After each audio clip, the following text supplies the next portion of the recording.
안녕하세요. 좋은 아침입니다. 오늘은 2020년 2월 14일 일요일 아침입니다. 안실학교 새벽기도에 오신 여러분들을 진심으로 환영합니다. 저는 nep학교회를 섬기는 정순옥이라고 합니다. 먼저 기도드리고 오늘 교과 내용을 살펴보도록 하겠습니다. 기도하겠습니다. 하늘에 계신 저희들의 아버지, 오늘 하루도 하나님의 말씀으로 하루를 시작할 수 있도록 도와주셔서 감사를 드립니다. 우리가 성경을 읽을 때에 하나님의 약속을 발견하게 하여 주시고 하나님의 품성을 발견하게 하여 주셔서 우리가 하나님의 약속으로 용기와 희망을 얻고 하나님의 품성으로 위로받을 수 있도록 주여 도와주시옵소서. 하나님께서 오늘 이 시간에도 하나님 말씀을 통하여서 우리에게 위로와 용기와 희망을 주었기를 간구하며 거룩하신 예수님 이름으로 기도드렸습니다. 아멘. 감사합니다. 오늘은 2021년도 제2기 이사야서에서 제8과입니다. 내 백성을 위로하라. 먼저 기억절에 있는 말씀을 읽고 시작하도록 하겠습니다. 이사야 40장 9절에 있는 말씀입니다. 너는 높은 산에 오르라. 아름다운 소식을 예루살렘에 전하는 자여, 너는 힘써 소리를 높이라. 두려워하지 말고 소리를 높여 유다의 성읍들에게 이르기를 너희의 하나님을 보라 하라. 이번 주에 내 백성을 위로하라에서 다룰 성경 본문의 배경은 이사야 40장입니다. 우리가 이사야서를 공부하면서 이미 배우셨겠지만 이사야서는 크게 세 부분으로 나누어집니다. 1부는 1장부터 35장까지 견책과 정죄의 예언으로 유다와 열국들에 대한 예언과 심판을 다루고 있습니다. 그리고 2부에서는 역사적인 사건으로 36장부터 39장까지 히스기야의 시대의 사건들을 기록하고 있습니다. 그리고 3부는 위로와 구원의 예언으로 40장부터 마지막 66장까지입니다. 그러므로 이번 주에 다룰 이사야 40장은 이사야서 제3부로 넘어가는 첫 장이라고 할 수 있습니다. 40장부터는 비록 유다가 패망하지만 하나님께서 이스라엘을 향하여 위로와 구원을, 회복을 예언하는 복스러운 기별이 기록되어 있습니다. 안실 조지의 서두에 한 이야기가 있습니다.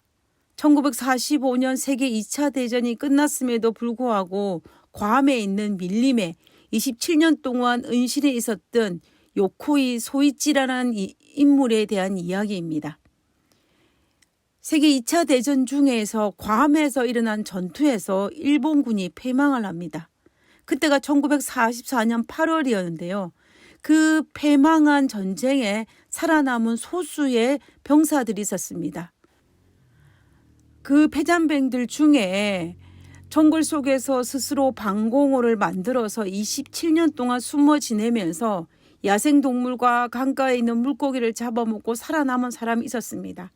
그 사람이 바로 요코이 소이치라는 사람입니다. 사실 그는 1952년경에 전쟁이 끝났다는 소식을 삐라를 통해서 알게 되었습니다. 그러나 그 당시 일본 군사들이 정신교육 중에 포로로 잡혀 수치를 당하느니 전사하는 것이 낫다라고 교육받았기 때문에 그는 일본 군인으로서 항복할 수가 없었습니다. 그리고 일본 천황에게 충성서약을 기억하면서 항복하지 못했다라고 합니다. 전쟁이 끝난 지 27년이 지난 1972년 어느 날 사냥꾼들은 우연히 물고기를 잡고 있는 이 요코이 소이치를 발견했습니다. 그는 그때서야 평화가 사실이었음을 깨달았습니다. 안타깝게도 동료들이 기나긴 평화를 누리는 동안 요코이 소이치는 혼자 궁핍과 긴장의 세월로 지하 방공에서 살아남았던 것이었습니다. 그리고 일본으로 돌아와서 했던 그의 첫 마디가 살아 돌아와서 죄송하다라는 말이었다고 합니다. 요코이 소이치는 전쟁과 국가주의 이데올로기가 낳은 역사적인 피해자라는 생각을 하게 됩니다. 전쟁이 끝났음에도 평화가 찾아왔음에도 불구하고 자유와 평화를 누리지 못하고 여전히 전쟁의 긴장 속에서 살아야만 했던 역사의 희생자인 것입니다. 만약 누군가가 요코이 소이치에게 전쟁이 끝나고 평화가 찾아왔다고 알리기만 했다라면, 전쟁의 피해에서 위로받고 세상을 향해 나올 수 있도록 누군가가 도와주는 사람이 있었다면 그는 27년이라는 긴 시간을 허비하지 않았을 것입니다. 이번 주에 다룰 이사야 40장부터는 특별히 유다 백성을 향하여 멸망과 포로 생활이 끝났음을 알리고 내 백성을 위로하라는 하나님의 복음을 소개하고 있습니다. 오늘 1월 소지의 제목은 이사야 40장 1절과 2절을 중심으로 미래를 위한 위로입니다. 먼저 이사야 40장 1절과 2절에 있는 말씀을 살펴보도록 하겠습니다. 너희 하나님이 이르시되 너희는 위로하라. 내 백성을 위로하라. 너희는 예루살렘의 마음에 닿도록 말하며 그것에게 외치라. 그 노역의 때가 끝났고 그 죄악이 사함을 받았느니라. 그의 모든 죄로 말미암아 여호와의 손에서 벌을 배나 받았느니라 할지니라 하시니라. 여기에서 노역의 때가 끝났다라고 했는데 이것은 무엇을 이야기하는 것입니까? 그것은 1차적으로 유다 백성이 역사적으로 당한 침략과 패망과 포로 생활을 뜻합니다. 아수르가 강대국이었을 때는 남방 유다를 쳐들어와서 나라의 위기를 당한 적이 몇 번이나 있었습니다. 그중에서 아수르의 사네립이 쳐들어와서 큰 위기를 빠졌을 때 히스기야가 하나님께 기도하여 구원을 받았던 적도 있었습니다. 아수르가 패망하고 바벨론이 강성하였을 때는 바벨론의 여러 번의 침입을 통하여서 유다의 많은 성물들과 보물들을 빼앗겼습니다. 그리고 포로로 잡혀갔습니다. 그리고 마침내 바벨론에 의해서 유다가 멸망하고 바벨론의 이스라엘 백성들은 포로로 잡혀가는 신세가 되고 말았습니다. 이것을 두고 노역의 때, 징벌이라고 하였던 것입니다. 그런데 이사야 40장 2절에서 노역의 때가 끝났다라고 외칩니다. 유다의 죄악이 사함을 받았다라고 선포하는 것입니다. 그러니 내 백성을 위로하라고 외치고 있습니다. 사실 이 시기는, 이 위로를 받을 시기는 이사야가 기별을 전하고는 있지만 이사야 시대를 이야기하는 것이 아니고 이사야 시대에서 150년이 훌쩍 뛰어넘은 미래에 바벨론의 종망과 바벨론의 포로 석방령으로 약속하고 있는 것입니다.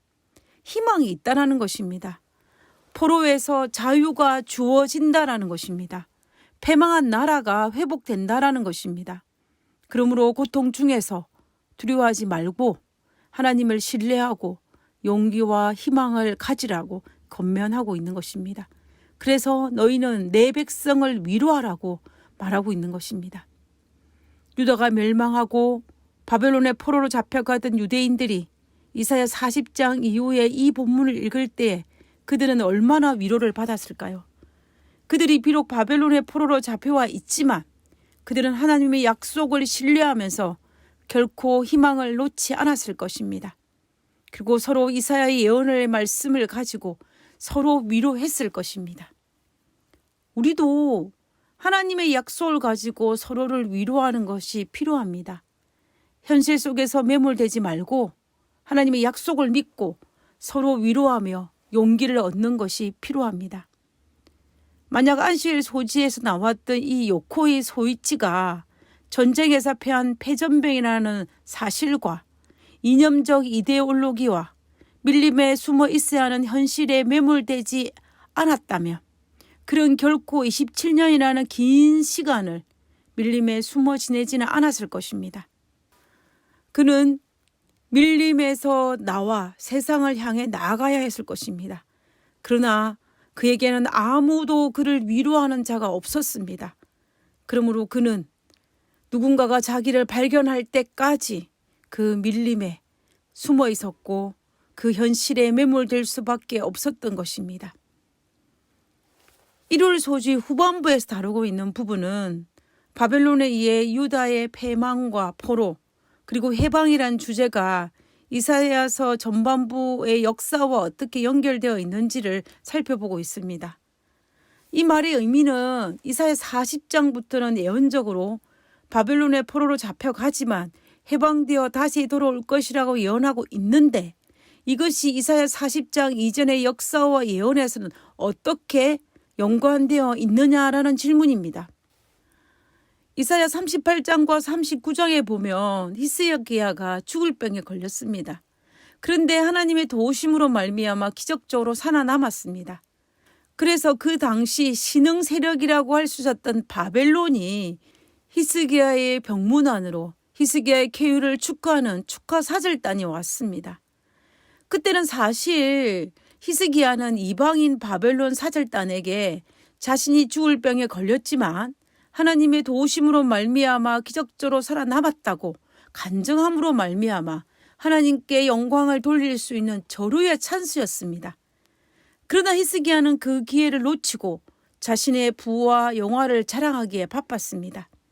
이사야 39장 2절에 히스기야가 사자를 인하여 기뻐하며 그에게 궁중 보물 곧 그 은과 금과 향료와 보배로운 기름과 모든 무기고와 보물고에 있는 것을 다 보였으니 궁중의 소유와 정 국내의 소유를 보이지 아니한 것이 없는지라라고 합니다.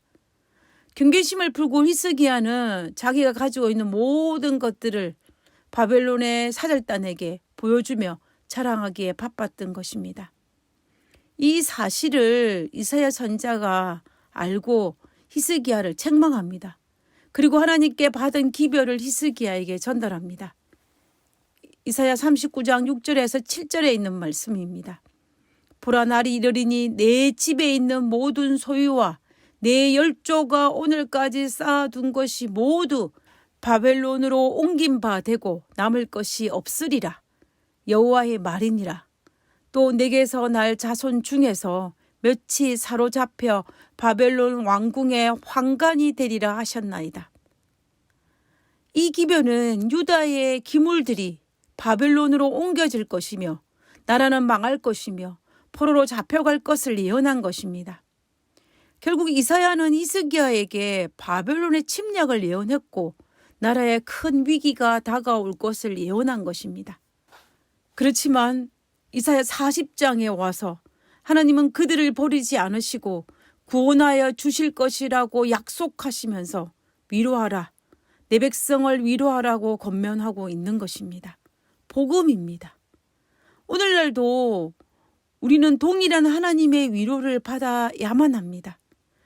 오늘 우리가 재림이 가까운 이때에 이 세상에서 사탄의 영향력으로 고통받고 있기는 하지만 예수님의 재림과 승천과 영원한 하늘나라를 약속하신 말씀으로 서로 위로해야 한다는 것입니다. 하나님께서 우리에게 위로하라는 근간은 그분의 약속입니다.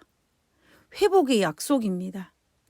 하나님께서 하신 약속을 가지고 서로 위로하라라고 말씀하고 계십니다. 그러므로 2021년도를 살아가는 우리들도 하나님의 약속, 하나님의 복된 기별을 가지고 서로를 위로하며 하나님의 그 약속으로 인하여 힘있게 살아갈 수 있는 우리 모두가 되기를 간절히 바라면서 오늘 교과를 마치도록 하겠습니다. 아버지, 저를 자녀로 여기시고 징계하여 주시니 감사합니다. 제 삶을 돌아보며 다시 아버지 앞으로 나아갑니다. 저를 불쌍히 여기시고 죄의 저주와 고통에서 구원하여 주시옵소서. 하늘에 계신 하나님, 저희들에게 약속하여 주신 하나님의 약속으로 인하여 감사합니다. 하나님의 그 약속을 의지하여서 오늘 하루도 힘있게 살아갈 수 있도록 도와주시옵소서. 그리고 오늘 현실보다 하나님의 약속을 바라보며 용기와 희망과 그리고 기쁨을 가지고 오늘 하루도 승리하는 그리스도인의 삶을 살 수 있도록 하여 주시옵소서. 이 모든 말씀 거룩하신 예수님 이름으로 기도드렸습니다. 아멘. 감사합니다. 좋은 하루 되시고요. 내일 뵙도록 하겠습니다. 감사합니다.